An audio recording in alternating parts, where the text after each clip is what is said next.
Good morning बच्चों। आज हम फिर से पाठक सर उत्तराखंड के ऑनलाइन प्लेटफॉर्म पर आपका एक बार फिर से मैं स्वागत करता हूं बच्चों।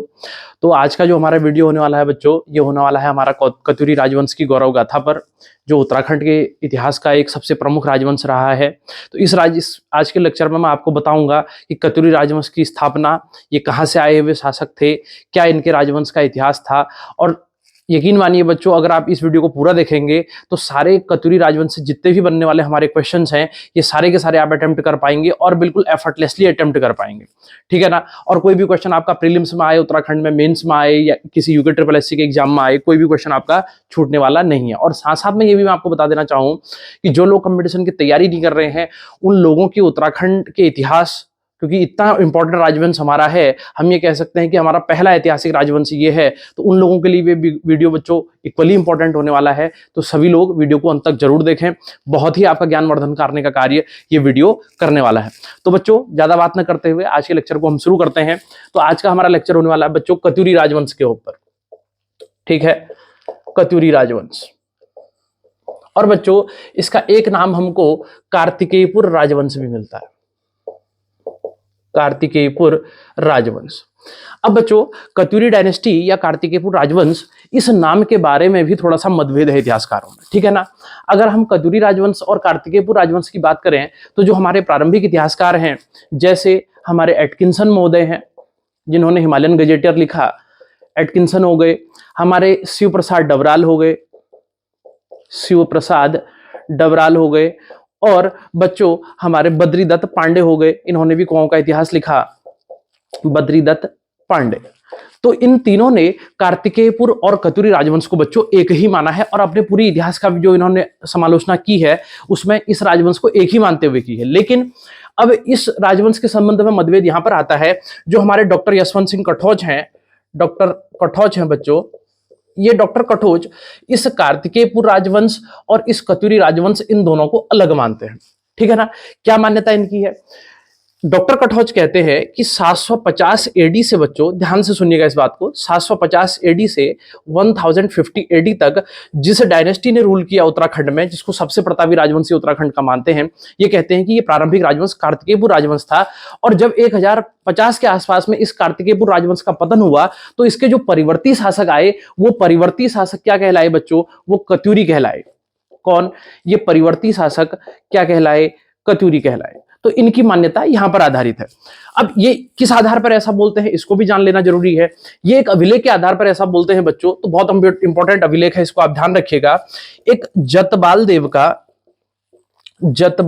का एक कुलसारी मूर्तिलेख है बच्चों, कुलसारी मूर्तिलेख। कुलसारी बच्चों चमोली में पड़ता है, सिमली के पास में है।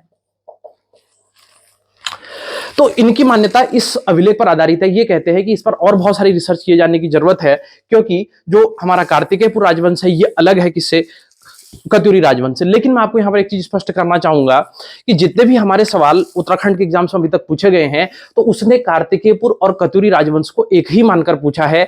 यानी कि कहीं ना कहीं हम ये कह सकते हैं कि हमारा आयोग एटकिंसन, शिव प्रसाद डबराल और बद्रीदत्त पांडे वाले मत पर ज्यादा चलता है, कठोच जी के मत को ज्यादा प्रायोरिटी नहीं देता। अब मैं ये नहीं कहना चाह रहा हूं कि कठोच जी की बात सही नहीं है, देखो ये साक्ष्य दे रहे हैं इसके, जो अपनी बात को कह रहे हैं उसके फेवर में।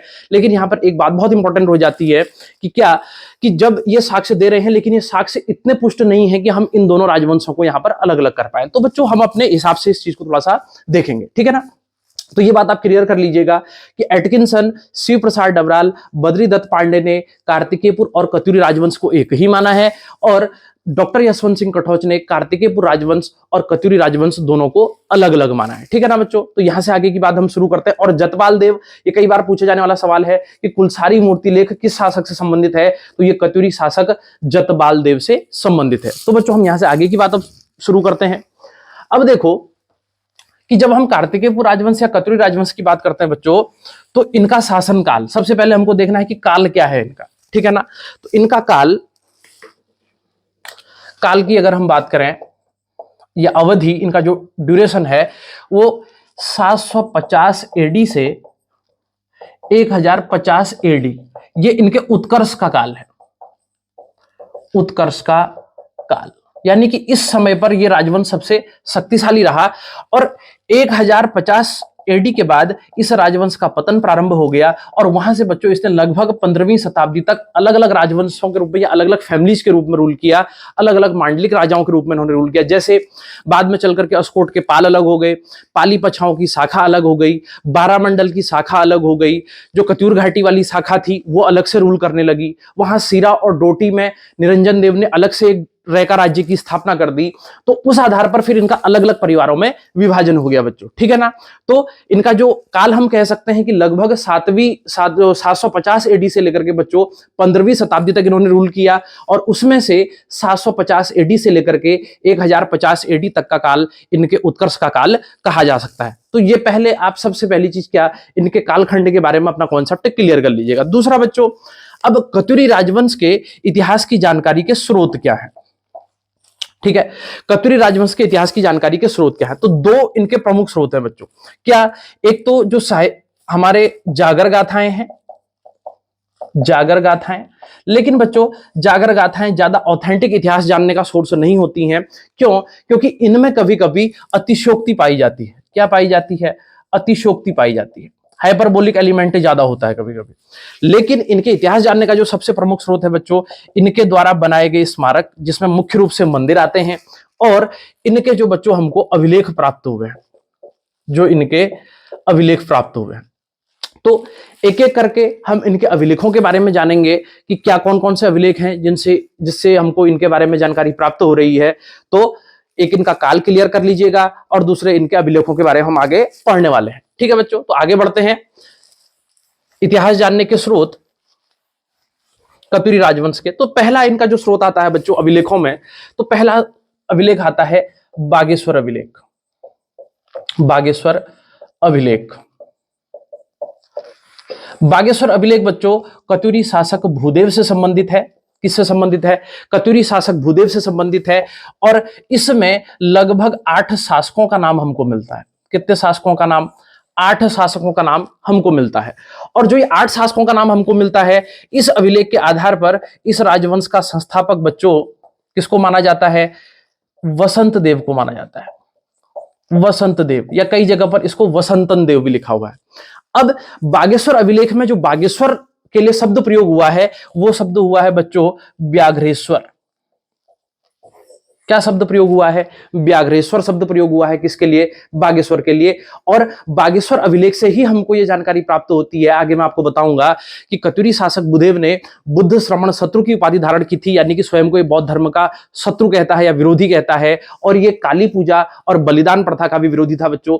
इस बात की जानकारी भी हमको कहां से? बागेश्वर अभिलेख से प्राप्त होती है। तो पहला अभिलेख कौन सा हो गया? बागेश्वर अभिलेख, भूदेव ने इसको लिखा है, भूदेव के समय का है। 8 शासकों का नाम इसमें हमको मिल रहा है और इस अभिलेख के आधार पर हम वसंत देव को संस्थापक मानते हैं। तो आज तक उत्तराखंड में चाहे पीसीएस प्रीलिम्स में पूछा गया सवाल हो, चाहे किसी अन्य एग्जाम में पूछा गया सवाल हो, उसमें इस राजवंश का संस्थापक बच्चों वसंत देव को ही माना गया है, ठीक है ना। तो ये कॉन्सेप्ट आप क्लियर कर लीजिएगा, इसमें कोई कंफ्यूजन आपको नहीं होना चाहिए, ठीक है ना। तो पहला अभिलेख कौन सा हो गया बच्चों? इनका बागेश्वर अभिलेख। अब दूसरे अभिलेख पर आते हैं। दूसरा अभिलेख बच्चों, अब देखो ताम्रलेख इनके समय में हमको बहुत सारे प्राप्त हुए हैं। तो जैसे अगला जो अभिलेख हमारा आता है वो आता है बच्चों पांडुकेश्वर ताम्रपत्र। पांडुकेश्वर ताम्रपत्र, पांडुकेश्वर ताम्रपत्र, सारे कत्यूरी ताम्रपत्र जो हमको प्राप्त हुए हैं कार्तिकेयपुर राजवंश से संबंधित या कत्यूरी राजवंश से संबंधित, इन ताम्रपत्रों में सबसे बड़ा ताम्रपत्र है, सबसे बड़ा ताम्रपत्र है, ठीक है। अब देखो जो व्यूअर्स मेरी वीडियो देख रहे हैं, मैं उनके लिए क्वेश्चन यहां पर छोड़ता हूं। आपको यह बताना है कि पांडुकेश्वर ताम्रपत्र की भाषा क्या है, किस भाषा में यह लिखा गया है, ठीक है ना। तो आप कमेंट करके जरूर बताइएगा। अगर आपको इसमें कोई कंफ्यूजन होगा तो फिर मैं अगली क्लास में इसका आंसर आपको दूंगा। तो पांडुकेश्वर बच्चों कहां स्थित है? ये चमोली में स्थित है, ये चमोली में स्थित है। और इस अभिलेख में हमको किन किन शासकों के नाम मिल रहे हैं? शासक जिनका नामों का उल्लेख हमको इसमें मिलता है, सबसे इंपॉर्टेंट शासक इसमें हमको एक नाम मिलता है बेटा ललित सूरदेव। दूसरा नाम इसमें हमको मिलता है पद्मदेव। और तीसरा नाम हमको इसमें मिलता है बच्चों सुभिक्षराज देव। क्या नाम मिलता है? एक ललित सूरदेव, पद्मदेव और सुभिक्ष राजदेव। इसी अभिलेख के आधार पर हमको यह जानकारी प्राप्त होती है कि ललित सूर्यदेव को इसमें एक तरीके से वराह का अवतार बताया गया है। क्या बताया गया है? वराह का अवतार बताया गया है। ये ताम्रपत्र कहता है बच्चों कि कलयुग में इस पाप में डूबी हुई धरती को उद्धार करने के लिए वराह रूप धारण करके कौन आया है? ललित सूर्यदेव आया है। देखो, तो ललित सूर्यदेव की तुलना इस अभिलेख में किससे की गई है?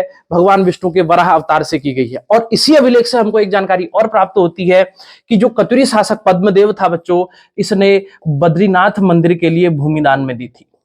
बद्रीनाथ मंदिर को भूमि दान में दी थी, भूमि दान में दी थी।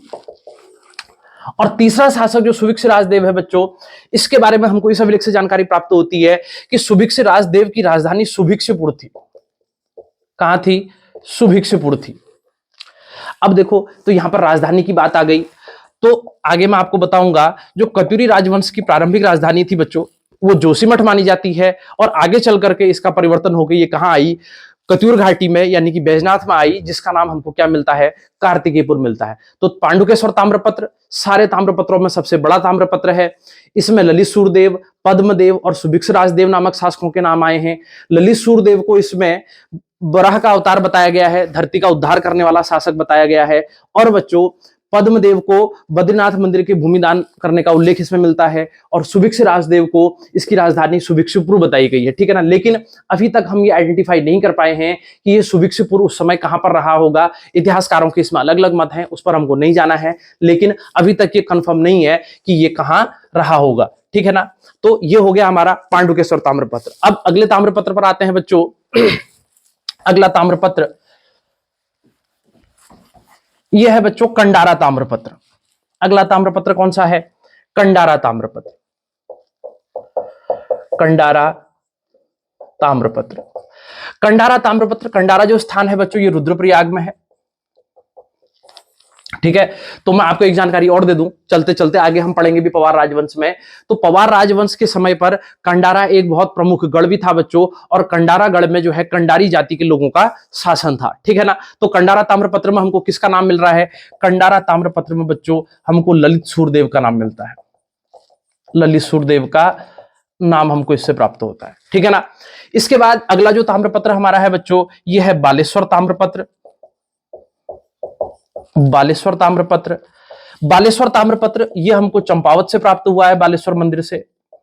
और इस ताम्रपत्र में कत्यूरी शासक देसट देव का उल्लेख है। किसका उल्लेख है?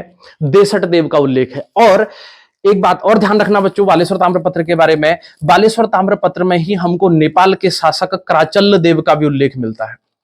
किसका उल्लेख मिलता है? क्राचल्ल देव का। क्यों? क्योंकि 1223 में 1223 एडी में क्राचल्ल देव ने कुमाऊं क्षेत्र पर आक्रमण करके इसको जीता था। और जब इसको जीता तो उसने इस ताम्रपत्र पर अपना भी नाम उत्कीर्ण करवाया, और उसमें क्राचल्ल देव ने स्वयं को बच्चों परम सौगत कहा है। क्या कहा है? परम सौगत कहा है। परम सौगत का अर्थ यह है कि बुद्ध धर्म का अनुयायी है और बुद्ध को मानने वाला है, बौद्ध धर्म का अनुयायी है, ठीक है बच्चों। तो इनके कौन कौन से ताम्रपत्र हमने देखे? इनका पहला ताम्रपत्र हमने देखा बच्चों पांडुकेश्वर ताम्रपत्र, दूसरा ताम्रपत्र हमने देखा कंडारा ताम्रपत्र, और तीसरा ताम्रपत्र हमने कौन सा देखा? बालेश्वर ताम्रपत्र। और बालेश्वर ताम्रपत्र में कत्यूरी शासक देसट देव के साथ साथ में किसका उल्लेख आता है बच्चों? नेपाल के शासक क्राचल्ल देव का उल्लेख आता है। इसने 1223 एडी में कुमाऊं क्षेत्र पर आक्रमण करके इसको जीता था, और इस ताम्रपत्र में इसने स्वयं को परम सौगत कहा है, यानी कि ये बौद्ध धर्म का अनुयायी रहा, ठीक है ना। तो ये हो गए इनके प्रारंभिक सोर्स। अब आगे बढ़े बच्चों। आगे बढ़ने पर हमको एक जानकारी जो प्राप्त होती है,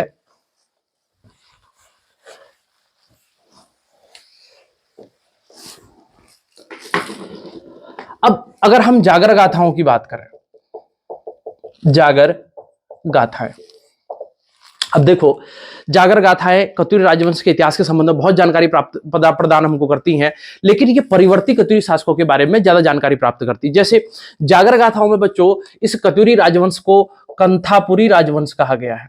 क्या कहा गया है? कंथापुरी राजवंश कहा गया है।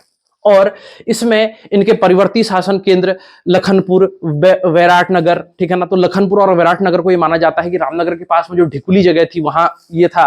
और अस्कोट के पाल वंश का उल्लेख मिलता है हमको जागर गाथाओं में ही, इनकी सिरा और डोटी के राजाओं का उल्लेख मिलता है। तो इसको हम सारे आने वाले अपने लेक्चर में पढ़ने वाले हैं बच्चों, ठीक है ना। तो जागर गाथाओं में अगर वो हमसे पूछेगा कतुरी राजवंश को क्या कहा गया है, तो बच्चों इसको कंथापुरी राजवंश कहा गया है, ठीक है ना। तो आगे बढ़ते हैं। इसके बाद देखो बच्चों, अब अगला सवाल जो आता है कि भाई जो ये कतुरी शासक थे ये कौन थे। बहुत इंपॉर्टेंट क्वेश्चन, कौन है ये लोग, ठीक है ना। अब इस संबंध में हमको अलग अलग मत मिलते हैं, तो एक एक करके हम मतों को देखेंगे। तो सबसे पहला मत हमको मिलता है बच्चों एटकिंसन का। एटकिंसन महोदय क्या कह रहे हैं? एटकिंसन महोदय कह रहे हैं कि कतुरी राजवंश के जो राजा थे ये जम्मू कश्मीर के कटौर राजपूत थे। कटौर राजपूत कहां के? जम्मू कश्मीर क्षेत्र के। पहला मत। दूसरा मत बच्चों, और इसीलिए एटकिंसन कहते हैं कि ये कटौर राजपूत होने के कारण कटौर शब्द से ही क्या आया, कतुरी शब्द की उत्पत्ति हुई, ठीक है ना। अगला जो मत आता है बच्चों, ये आता है राहुल सांकृत्यायन का। राहुल सांकृत्यायन का। तो राहुल सांकृत्यायन क्या मानते हैं? ये कहते हैं कि कतुरी शासक शक और कुषाणों से संबंधित थे। कुषाणों से संबंधित थे। अब इनका ऐसा कहने का आधार क्या है? इनका ऐसा कहने का आधार यह है बच्चों, इनका और बीडी पांडे की बात लगभग सेम है। बीडी पांडे ये कहते हैं, बीडी पांडे का भी मत पहले मैं लिख देता हूं, फिर इसको मैं आपको डिस्कस करता हूं आपके साथ। तो बद्री दत्त पांडे यानी कि बीडी पांडे क्या मानते हैं? बीडी पांडे कहते हैं कि कतुरी शासक बच्चों सूर्यवंशी थे। कौन थे? सूर्यवंशी थे, ठीक है ना। अब इसी आधार पर देखो, शक और कुषाणों में सूर्य पूजा का पद्धति का प्रचलन था, तो इन्होंने काफी सारे सूर्य मंदिरों का भी निर्माण उत्तराखंड में करवाया। तो इसी आधार पर राहुल सांकृत्यायन ने यह माना है कि कतुरी शासक किससे रहे होंगे? शक और कुषाणों से संबंधित रहे होंगे। और बीडी पांडे थोड़ा सा आगे बढ़ जाते हैं इस बात पे, वो कहते हैं कि कतुरी शासक अयोध्या से आए हुए, कहां से आया हुआ बता रहे हैं ये? अयोध्या से। अयोध्या से आए हुए सूर्यवंशी शासक थे। और इन्होंने यहां तक कह दिया कि इस राजवंश के संस्थापक शालिवाहन देव थे। तो बीडी पांडे के अनुसार कौन है? इस राजवंश के संस्थापक शालिवाहन देव हैं। शालिवाहन देव। आगे मैं इस नाम की फिर चर्चा करूंगा। तो बीडी पांडे ने क्या माना बच्चों? सूर्यवंशी हैं। अब अगला मत आता है बच्चों डॉक्टर श्री प्रसाद डबराल का। तो डबराल क्या कहते हैं? डबराल कहते हैं कि कतुरी शासक खसों से संबंधित थे। खसों से संबंधित थे। खस कौन से? तो आपने अगर मेरे पीछे के लेक्चर देखे होंगे बच्चों, तो उसमें मैंने उत्तराखंड की पुरा प्रजातियों में 3 जातियों को डिस्कस किया था, कोल, किरात और खस। तो ये मानते हैं कि जो उसमें खस जाति है उसी से संबंधित रहे हैं कौन? हमारे कतुरी शासक। तो बच्चों ये 4 मत हमारे सामने सबसे प्रमुख हैं। क्या? एटकिंसन ने माना है कि जम्मू कश्मीर में रहने वाले कटौर जाति के लोग थे, कटौर राजपूत थे। राहुल सांकृत्यायन मानते हैं कि शक और कुषाणों से संबंधित रहे हैं ये लोग। और बीडी पांडे मान रहे हैं बच्चों कि सूर्यवंशी शासक रहे हैं और अयोध्या से आए थे। और इन्होंने संस्थापक किसको माना है? शालिवाहन देव का। तो ये बात आपको ध्यान रखनी है कि अगर स्पेसिफिक सवाल ये पूछा गया कि बीडी पांडे ने कतुरी राजवंश का संस्थापक किसको माना है, तो इसका आंसर क्या होने वाला है बच्चों? शालिवाहन देव होने वाला है। और डबराल ने कतुरी शासकों को किससे संबंधित माना है? खसों से संबंधित माना है, यानी कि जो मध्य हिमालय में निवास करने वाली प्रारंभिक जातियां थी उससे संबंधित ये इनको मानते हैं, ठीक है ना। तो ये अलग अलग मत आ गए, किसके संबंध में कौन सी जानकारी हमको प्राप्त हो रही है। अब बच्चों इसको आप नोट डाउन कर लीजिएगा, मैं आगे बढ़ता हूं। अब आगे देखें बच्चों, तो संस्थापक किसको माना जाए इस राजवंश का, ठीक है ना। तो सारे डिस्प्यूट मैं आपके क्लियर कर दूंगा, आपको कहीं से कुछ और एक्स्ट्रा पढ़ने की जरूरत नहीं है। आप इसी लेक्चर को अगर पढ़ के चले जाएंगे तो मैं आपको वादा करता हूं कि आपका कोई भी क्वेश्चन इसमें छूटने वाला नहीं है और कोई क्वेश्चन आप गलत भी नहीं करेंगे, ठीक है ना। तो अगली बात क्या आ गई बच्चों? इस राजवंश का संस्थापक यानी कि who was the founder of this dynasty. अब देखो, सबसे पहले बात करते हैं बागेश्वर जो शिलालेख है हमारा, बागेश्वर अभिलेख जो है, बागेश्वर अभिलेख। तो बागेश्वर अभिलेख में इस राजवंश का संस्थापक वसंत देव को माना गया है। किसको माना गया है बच्चों? वसंत देव को माना गया है। और मैंने पहले ही आपको बता दिया कि इसमें लगभग 8 शासकों के नाम बागेश्वर अभिलेख में दिए हुए हैं। उसके बाद जो हमारे अस्कोट में रहने वाला अभी भी हमारा एक पाल राजवंश अस्कोट में रहता है, जो कत्यूरियों से संबंधित माने जाते हैं, तो उनकी जो वंशावली है, किसकी वंशावली के अनुसार? अस्कोट की वंशावली के अनुसार, अस्कोट वंशावली के अनुसार इस राजवंश के संस्थापक शालिवाहन देव माने गए हैं। तो इसी आधार पर बीडी पांडे ने यह मत दिया। किसको माना है? अस्कोट वंशावली के आधार पर इस राजवंश के संस्थापक शालिवाहन देव है। तीसरा मत जो है बच्चों, इसमें अगर हम पाली पछाऊ शाखा की वंशावली देखें तो कुछ लोग पूछेंगे सर ये पाली पछाऊ कहां है? तो पाली पछाऊ बोले तो अल्मोड़ा का बच्चों द्वाराहाट क्षेत्र। तो पाली पछाऊ की जो वंशावली है, पाली पछाऊ की वंशावली में इस राजवंश का संस्थापक आसंती देव को माना गया है। किसको माना गया है? इस राजवंश का संस्थापक आसंती देव को माना गया। अब हमारे सामने फिर क्वेश्चन यही खड़ा हो गया कि भाई हम इसमें से सही किसको माने? तो बच्चों, जो हमारे आयोग ने अभी तक हमसे सवाल पूछा है, उसने बागेश्वर अभिलेख के आधार पर वसंत देव को ही संस्थापक माना है, शालिवाहन देव और आसंती देव को अभी तक उसने संस्थापक नहीं माना। लेकिन अगर स्पेसिफिकली सवाल हमसे ये पूछा जाए कि कत्यूर राजवंश की जो अस्कोट वंशावली है, इसमें किसको संस्थापक माना गया है? शालिवाहन देव को, बीडी पांडे वाला मत जो है। और अगर पाली पछाऊ शाखा को हम देखें तो इसमें संस्थापक किसको माना गया है बच्चों? आसंती देव को माना गया है। ठीक है ना? तो ये तीन मत हैं, इन तीनों मतों को आप नोट डाउन कर लीजिएगा। और सबसे सर्वमान्य मत की अगर हम बात करें, सर्वमान्य मत, तो सर्वमान्य मत हमारा बच्चों कौन सा है? जो बागेश्वर अभिलेख वाला मत है, यही हमारा सर्वमान्य मत है बच्चों। ठीक है ना? तो आगे बढ़ते हैं। वसंत देव इस राजवंश का संस्थापक है। और आगे बढ़े तो हमको यह जानकारी प्राप्त होती है, इस राजवंश की जो प्रारंभिक राजधानी थी, यही वसंत देव से हम बात शुरू कर रहे हैं, इस राजवंश की जो प्रारंभिक राजधानी थी, लेक्चरर स्क्रीनिंग के एग्जाम में पूछा गया सवाल है ये, प्रारंभिक राजधानी, तो बच्चों ये जोशीमठ थी। और मान्यता के अनुसार वसंत देव ने ही जोशीमठ में नरसिंह मंदिर का निर्माण करवाया था। किसने? वसंत देव ने ही जोशीमठ में नरसिंह मंदिर का निर्माण करवाया था। अब यहां पर एक बात और ध्यान रखनी है आपको बच्चों।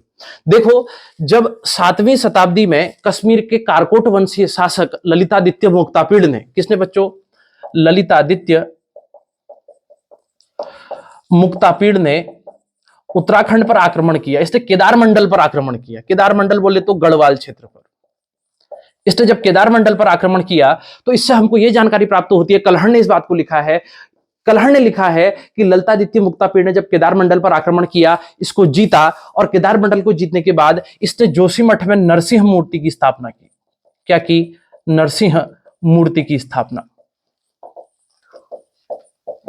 तो अगर स्पेसिफिकली सवाल हमसे यह पूछा जाता है कि कलहड़ के अनुसार या राजतरंगिणी के अनुसार जोशीमठ में नरसिंह मूर्ति की स्थापना किसके द्वारा की गई, तो ललितादित्य मुक्तापीड़ के द्वारा की गई। लेकिन जो हमारे उत्तराखंड के इतिहास के हिसाब से मत प्रचलित है, उसमें नरसिंह मंदिर का संस्थापक बच्चों किसको माना जाता है? वसंत देव को ही माना जाता है। ठीक है ना? तो आगे बढ़ते हैं। तो यहां तक इस बात को क्लियर कर लीजिएगा आप और इसको नोट डाउन कर लीजिएगा। ललितादित्य मुक्तापीड़ का क्या है, कब, कौन इसके बारे में जानकारी दे रहा है, और क्या इसने नरसिंह मूर्ति की स्थापना किस समय की, जब केदार मंडल पर आक्रमण किया। और बागेश्वर अभिलेख के अनुसार वसंत देव संस्थापक है और इनकी प्रारंभिक राजधानी जोशीमठ है, और वसंत देव ने ही जोशीमठ में नरसिंह मंदिर का निर्माण करवाया था बच्चों। ठीक है ना? आगे बढ़ते हैं। अब देखो बच्चों, आगे चल करके इनकी राजधानी परिवर्तित हुई। अब अगला डिस्प्यूट जो आता है, मैं पहले सारे डिस्प्यूट्स को क्लियर कर रहा हूं, फिर मैं एक लाइन में आपको सारे फैक्ट्स लिखा दूंगा। ठीक है ना? अगला मत क्या है? राजधानी परिवर्तन।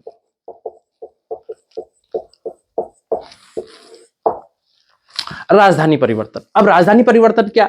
देखो, दो मत इसमें भी प्रचलित हैं राजधानी परिवर्तन के संबंध में। ठीक है ना? एक मत है बच्चों एटकिंसन का, और दूसरा मत है डॉक्टर शिव प्रसाद डबराल का। एटकिंसन क्या कहते हैं? एटकिंसन का जो मत है बच्चों, ये किंवदंती पर आधारित है, और डबराल का मत जो है ये थोड़ा सा साइंटिफिक रीजनिंग, यानी कि इन्होंने भौगोलिक कारणों को ध्यान में रख के थोड़ा सा लॉजिकल ज्यादा मत दिया है, यानी कि तर्कपूर्ण है इनका मत। तो पहली बात हम ये समझ लें, राजधानी परिवर्तन हुआ किसके समय में? तो ये माना जाता है कि कत्यूरी शासक नरसिंह देव के समय ये राजधानी परिवर्तन करके जोशीमठ से कहां लाया बच्चों? बैजनाथ घाटी में लाया या कत्यूर घाटी में लाया, जिसका नाम कार्तिकेयपुर हमको मिलता है। अब इस कार्तिकेयपुर नाम में भी बहुत डिस्प्यूट है। लेकिन अभी तक जो थोड़ी सी इस पे कॉमन एक सहमति है वो इसी बात को लेकर के है कि कार्तिकेयपुर जो बैजनाथ क्षेत्र में इनका जो राजधानी बनी उसी का नाम इन्होंने क्या रखा होगा बच्चों, कार्तिकेयपुर रखा होगा। और हाँ, एक बात ध्यान रखना, कतुरी राजवंश के जितने भी ताम्रलेख हमको प्राप्त हुए हैं बच्चों, उसमें इनकी राजधानी कार्तिकेयपुर ही बताई गई है। केवल एक सुभिक्ष राजदेव वाला ताम्रपत्र है जिसमें इनकी राजधानी सुभिक्षपुर बताई गई है। ध्यान रखना, अगर वो कभी आपसे सवाल पूछे कि कतुरी राजवंश के ताम्रपत्रों में या कार्तिकेयपुर राजवंश के ताम्रपत्रों में इनकी राजधानी कहां बताई गई है या ये कहां से जारी किए गए हैं, तो बच्चों ये कार्तिकेयपुर से जारी किए गए हैं। तो ताम्रपत्र सबके सब कहां से जारी हुए हैं, कार्तिकेयपुर से जारी हुए, ठीक है ना। तो नरसिंह देव के समय में राजधानी परिवर्तन हुआ। अब एटकिंसन ने क्या मत दिया बच्चों, एटकिंसन देखो, एटकिंसन ने गजेटियर में लिखा इस बात को, हिमालयन गजेटियर में, और गजेटियर में वही बातें लिखी जाती हैं ज्यादातर जो सर्वमान्य यानी कि लोक मत में प्रचलित होती हैं, क्योंकि इसको लिखने का जो बेसिक आधार होता है वो इतिहास की जानकारी देना नहीं बल्कि प्रशासनिक सुविधा होता है गजेटियर्स को लिखने का, ठीक है ना। तो एटकिंसन ने क्या कहा, एटकिंसन ने कहा कि एक बार जब नरसिंह देव शिकार खेलने के लिए गया हुआ है तो इसके महल में जो भगवान नरसिंह इनके आराध्य देव हैं, ये एक साधु का वेश धारण करके आते हैं और रानी नरसिंह भगवान को पहचान जाती है और साधु का आदर सत्कार करती है, उनको भोजन कराती है और उसके बाद उनको शयन करने के लिए राजा के कक्ष में भेज देती है, ठीक है ना। और जब राजा के कक्ष में भेजा और राजा लौटा तो राजा ने जब अपने शयन कक्ष में किसी दूसरे व्यक्ति को सोया हुआ देखा तो नरसिंह देव बड़ा क्रोधित हुआ और इसने अपनी तलवार निकाली और तलवार से साधु के ऊपर प्रहार किया। और जैसे ही हाथ पर वो तलवार लगी तो उसमें खून की जगह पर दूध की धारा बहने लगी। तो राजा बड़ा परेशान हुआ और राजा भाग करके रानी के पास में गया और रानी ने कहा कि ये तो हमारे भगवान नरसिंह थे, तुमसे ये पाप हो गया है तो तुम चल के क्षमा मांगो। और भगवान नरसिंह से जब ये क्षमा मांगने के लिए गया तो भगवान नरसिंह ने इससे कहा कि अब तुम यहाँ शासन नहीं कर सकते हो, तुम्हें अपनी राजधानी किसी अन्य स्थान पर ले जानी होगी। और ये राजधानी परिवर्तन करके कार्तिकेयपुर लाया। ये सारी बात कौन कह रहा है बच्चों, ये एटकिंसन कह रहा है। तो इसीलिए मैंने पहले लिख दिया कि एटकिंसन का मत यानी कि जो हमारी मैथोलॉजिकल स्टोरीज हैं, जो हमारी फोक मैथोलॉजी है उस पर बेस्ड है, यानी कि किंवदंती पर आधारित है। अब डॉक्टर डबराल क्या कहते हैं, डॉक्टर डबराल ने राजधानी परिवर्तन का मुख्य कारण बच्चों क्या माना है, भौगोलिक माना है, यानी कि ज्योग्राफिकल रीजन माना है। ये क्या कह रहे हैं, ये कह रहे हैं कि जो जोशीमठ है बच्चों ये प्राकृतिक आपदा से प्रभावित क्षेत्र है। देखो बहुत अच्छी बात डबराल जी ने यहां पर कही है। ये कहते हैं कि जोशीमठ जो है ये महान हिमालय क्षेत्र में स्थित है जिसके कारण यहाँ पर प्राकृतिक आपदाओं का प्रभाव रहता है। कभी हिमस्खलन की समस्या होती है यानी कि एवलांच आ जाता है, कभी भूस्खलन की समस्या होती है, कभी अतिवृष्टि हो जाती है जिससे राज्य को अपार जनधन की हानि होती है। और परिणाम स्वरूप इन्होंने राजधानी परिवर्तन करके ये भौगोलिक रूप से सुरक्षित स्थान पर लाए, यानी कि कहाँ आए, बैजनाथ कार्तिकेयपुर में आए। तो देखो बच्चों अगर हम इनकी बात को मानने देखें तो लॉजिकली सही प्रतीत होती। क्यों, अगर हम जोशीमठ और बैजनाथ को कंपेयर करें तो जोशीमठ भौगोलिक रूप से बहुत विषम परिस्थिति वाला इलाका है। आज भी हम सुन रहे हैं कि जोशीमठ में दरारें पड़ रही हैं या वहां पर लैंडस्लाइड की समस्या बहुत कॉमन है। और जबकि बैजनाथ हमारा आज भी भौगोलिक रूप से सबसे सुरक्षित क्षेत्रों में से एक है कत्यूर घाटी में, ठीक है ना बच्चों। तो एटकिंसन का मत क्या है बच्चों, किंवदंती पर आधारित है। और डबराल का मत किस पर आधारित है, भौगोलिक कारणों पर आधारित है। इस बात को आप बिल्कुल ध्यान रखिएगा। अगर मेंस में हमसे सवाल पूछा जाता है तो वहां पर हम वैल्यू एडिशन के लिए इस बात को अपने आंसर में शामिल कर सकते हैं बच्चों, ठीक है ना। आगे बढ़ते हैं। अब तो जहां जहां पर डिस्प्यूट है इसमें वो सारी चीजें मैंने आपको क्लियर कर दी हैं। आगे बढ़ते हैं बच्चों। अब एक नाम आता है बच्चों किसका, कत्यूरी शासक इष्टगणदेव का। किसका नाम आता है, इष्टगणदेव का। यह माना जाता है कि कत्यूरी शासक इष्टगणदेव ने गढ़वाल व कुमाऊं के साम्राज्य का एकीकरण किया था। कुमाऊं के साम्राज्य का एकीकरण किया था, integration of Garhwal and Kumaon empire. यानी कि इसके समय पर ही गढ़वाल और कुमाऊं क्षेत्र एक झंडे के नीचे आया कत्यूरियों के शासन में, इसलिए इष्टगणदेव हमारा बहुत महत्वपूर्ण हो जाता है, ठीक है ना बच्चों। अब अगला शासक आता है हमारा ललित सूरदेव। ललित सूरदेव, ठीक है। और ललित सूरदेव इस राजवंश का सबसे प्रतापी शासक माना गया है। प्रतापी बोले तो मोस्ट पावरफुल रूलर, सबसे प्रतापी शासक माना गया है। क्यों, क्योंकि सर्वाधिक ताम्रपत्र ललित सूरदेव के ही प्राप्त हुए हैं। तो आप कहोगे सर कितने हुए हैं, इसके 5 ताम्रपत्र हमको प्राप्त हुए हैं बच्चों। ललित सूर्यदेव के हमको कितने ताम्रपत्र प्राप्त हुए हैं? 5 ताम्रपत्र ललित सूर्यदेव के हमको प्राप्त होते हैं। इसीलिए बेटा इसको क्या माना गया है? इस राजवंश का सबसे प्रतापी शासक माना गया है। ठीक है ना? तो ध्यान रखिएगा, इष्टगण देव के समय में गढ़वाल और कुमाऊं के साम्राज्य का एकीकरण होता है, और ललित सूर्य के देव समय में बच्चों ये क्या होता है? सबसे अधिक ताम्रपत्र इसी के जारी हुए हैं और सबसे ज्यादा ताम्रपत्र हमको इसी के मिलते हैं। तो इसलिए इस राजवंश के शासक जो है सबसे प्रतापी शासक किसको माना गया? ललित सूर्य देव को माना गया। ठीक है, आगे बढ़ते हैं बच्चों। अगला शासक आता है भूदेव। अगला शासक भूदेव।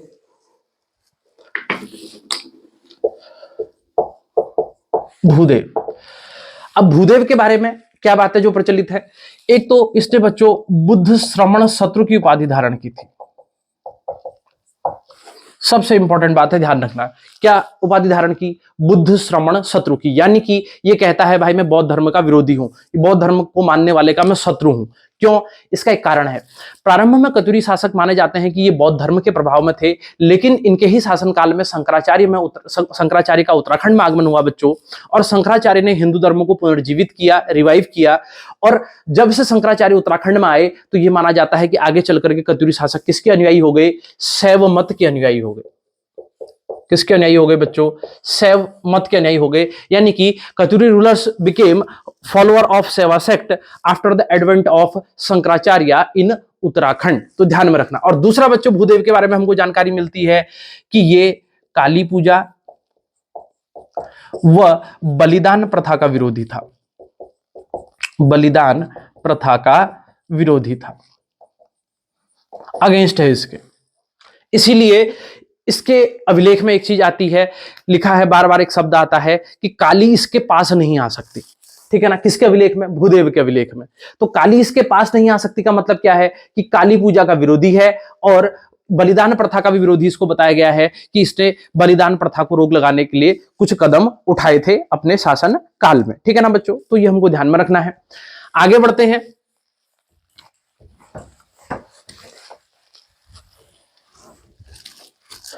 अब यहां पर एक मत आता है कि कतुरी शासकों ने 3 परिवारों के रूप में शासन किया, और जो एक के बाद एक आए। तो इन 3 परिवारों के संस्थापक हमसे पूछ लिए जाते हैं। कौन कौन से हैं बच्चों? देखो, जो प्रथम परिवार है, जो फर्स्ट फैमिली है, इसका संस्थापक माना गया है वसंत देव को। जो दूसरा परिवार है, द्वितीय परिवार, सेकंड फैमिली, इसका संस्थापक माना गया है निम्बर देव को। और जो तृतीय परिवार है, यानी कि जो थर्ड फैमिली है, तृतीय परिवार, इसका संस्थापक माना गया है बच्चों सलवणादित्य को। किसको माना गया है? सलवणादित्य को। ठीक है, तो ये बात हमको ध्यान में रखनी है। ये कठोर जी का मत है। बेसिकली ये कहते हैं कि कतुरी शासकों ने 3 परिवारों के रूप में शासन किया, जिसमें से प्रथम परिवार का संस्थापक वसंत देव था, दूसरे परिवार का संस्थापक निम्बर देव था, और तीसरे परिवार का संस्थापक कौन था बच्चों? सलवणादित्य था। ठीक है ना? तो ये 3 परिवार इनके इंपॉर्टेंट हो जाते हैं, इनको भी आप ध्यान में रख लीजिएगा। ठीक है, आगे बढ़ते हैं बच्चों।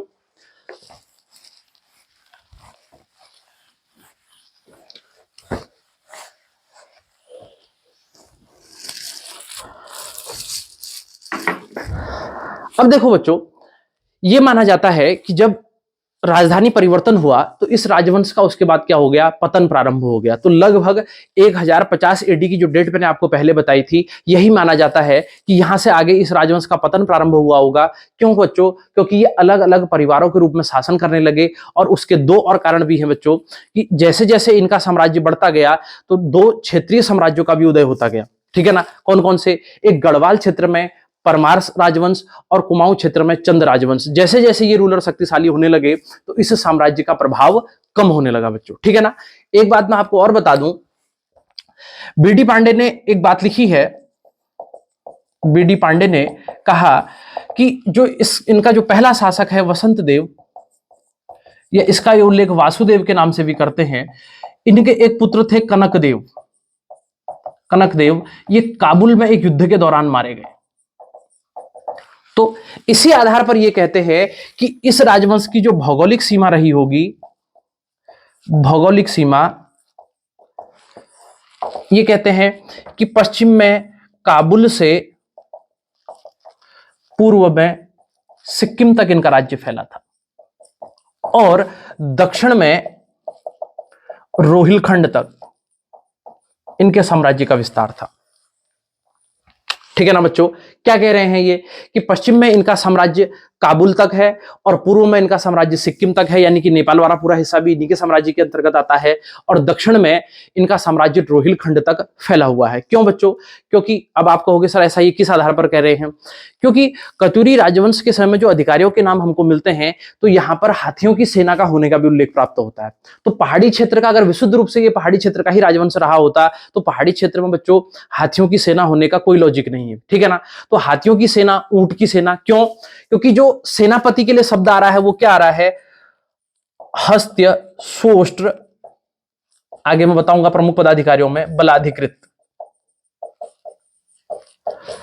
हस्त्य सोष्ट्र बलाधिकृत, यानी कि हाथी, अश्व और उष्ट्र, इन तीनों सेनाओं को जो लीड करने वाला है बलाधिकृत, यानी कि प्रमुख सेनापति है, वो कौन है? हस्त्य सोष्ट्र बलाधिकृत है। तो इसीलिए एक मत यह माना जाता है कि कौसानी के पास में एक जगह है बच्चों हथछीना। तो यह माना जाता है कि हथछीना में कत्यूरियों के हाथी निवास करते थे। लेकिन हमने ये मान भी लिया कि चलो कौसानी तक किसी रूप में ये पहुंच गए होंगे, क्योंकि सोमेश्वर घाटी वाला क्षेत्र कंपेटिवली थोड़ा मैदानी क्षेत्र है, लेकिन उच्च हिमालयी क्षेत्रों में हाथी की सेना होने का कोई उल्लेख हमको प्राप्त नहीं होता है। तो इसके आधार पर यह बात प्रमाणित हो जाती है कि इनका साम्राज्य दक्षिण में कहीं ना कहीं मैदानी भाग तक रहा होगा बच्चों। इसलिए इस राजवंश की सीमा कहां मानते हैं बीडी पांडे कि पश्चिम में काबुल से, पूर्व में सिक्किम तक और दक्षिण में रोहिलखंड तक रही होगी। ठीक है ना बच्चों? अब आगे बढ़ते हैं। इसके बाद एक अभिलेख इनका बच्चों हमको बैजनाथ से प्राप्त हुआ। कहां से प्राप्त हुआ है? बैजनाथ से। तो बैजनाथ अभिलेख में इनके 3 शासकों के नाम आए।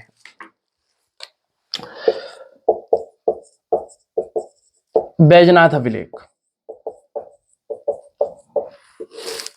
ठीक है। एक नाम इसमें आता है बच्चों लखनपाल देव, एक नाम इसमें आता है त्रिभुवन पाल देव, और एक नाम इसमें आता है बच्चों इंद्रपाल देव। तो 3 शासकों के नाम हमको कहां मिल रहे हैं बच्चों? बैजनाथ अभिलेख में। कौन कौन से? लखनपाल देव, त्रिभुवन पाल देव और इंद्रपाल देव। बस इसके अलावा कोई बहुत ज्यादा डिटेल्ड इंफॉर्मेशन इनके बारे में इस अभिलेख में दी नहीं गई है। तो यह माना जाता है कि कठोर जी का मत है, वो ये मानते हैं कि ये कोई परिवर्ती कत्यूरी शासक रहे होंगे, यानी कि बाद में जब इनकी राजधानी जो है बैजनाथ आ गई होगी उस समय के कोई शासक ही रहे होंगे। तो बैजनाथ अभिलेख में हमको इनके बच्चों 3 शासकों के नाम प्राप्त हो रहे हैं। तो इस बात को आप ध्यान में रखेंगे। आगे बढ़ते हैं। इसी के समय में बच्चों शंकराचार्य का उत्तराखंड आगमन हुआ। शंकराचार्य का उत्तराखंड आगमन हुआ और इसी समय शंकराचार्य ने उत्तराखंड में वैष्णव, शैव और शाक्त मत का भी प्रचार किया। अब आप कहोगे सर तीनों मत, देखो वैष्णव मत क्यों बोल रहा हूं मैं? क्योंकि बद्रीनाथ इसी समय बद्रीनाथ मूर्ति स्थापित की नारद कुंड से निकाल करके शंकराचार्य ने। केदारनाथ, जागेश्वर, इन मंदिरों की प्राण प्रतिष्ठा उसी समय शंकराचार्य द्वारा की गई। और शाक्त मत का बच्चों गंगोली हाट में जो कालिका मंदिर है, कालिका मंदिर गंगोली हाट, ये माना जाता है कि इसकी भी प्राण प्रतिष्ठा किसने? शंकराचार्य द्वारा ही की गई थी। और लास्ट में बच्चों अराउंड 820 एडी, 820 एडी के आसपास शंकराचार्य ने केदारनाथ के निकट ही समाधि ले ली थी।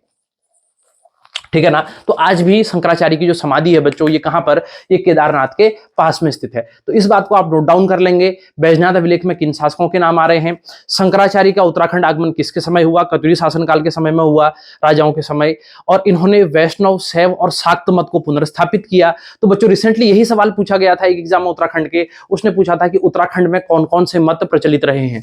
ऑप्शन ए वैष्णव, शैव, और ऑप्शन सी शाक्त, और ऑप्शन डी था बच्चों उपरोक्त सभी। तो तीनों मत प्रचलित रहे हैं। तो इसकी भी मैं कहानी आपको जब चंदू और पवार आगे बढ़ाऊंगा तो इनको बताऊंगा बच्चों। ठीक है ना? अब हुआ क्या आगे चल करके? अब जो कत्यूरी शासन का जब पतन होता है बच्चों, तो हमको जो एक्चुअली में लास्ट शासक इसका मिलता है, वो मिलता है ब्रह्मदेव। ठीक है ना, कौन मिलता है बच्चों? ब्रह्मदेव। अंतिम शासक कत्यूरी राजवंश का कौन है बच्चों? ब्रह्मदेव। अब यह माना जाता है कि लगभग 14वीं शताब्दी के आसपास में यह शासक रूल कर रहा था, और ब्रह्मदेव का किला बच्चों सुई के पास में स्थित था। सुई कहां है बच्चों? लोहाघाट। लोहाघाट यानी कि चंपावत, सुई के पास में स्थित था। और इस राजवंश का अंतिम, और इसकी हत्या जो की गई बच्चों इसके दासों द्वारा की गई। दासों द्वारा हत्या की गई।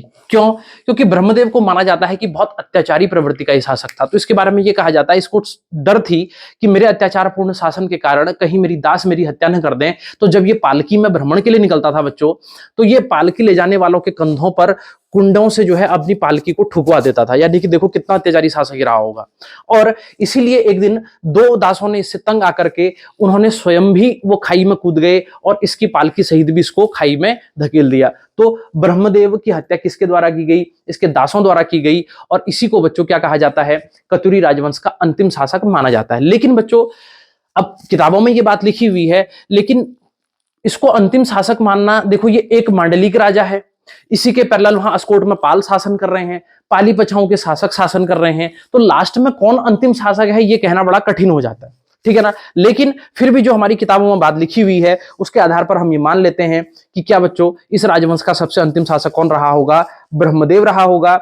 और इसकी हत्या किसके द्वारा की गई? इसके दासों द्वारा की गई बच्चों। ठीक है ना। तो आगे बढ़ते हैं।